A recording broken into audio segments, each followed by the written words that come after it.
mga taong nagsisimba, pero ang ugali naman parang hindi nagsimba. Mga taong nagsiserve sa simbahan, pero parang kung umasta, parang hindi naman taga-simbahan.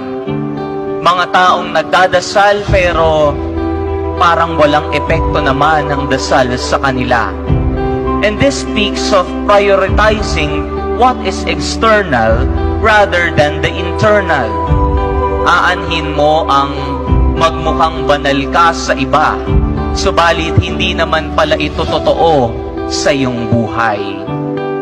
Being religious but not spiritual. Nakikita ka ng iba, subalit para bagang walang personal connection sa Panginoon, parang walang pagbabago ng buhay. And this is the cry of Jesus in today's gospel.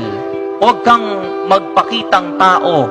Come to ask yourself, bukal ba sa iyong sarili ang ginagawa mo? O ginagawa mo lang ang isang bagay upang maging maganda ang paningin ng iba sa iyo?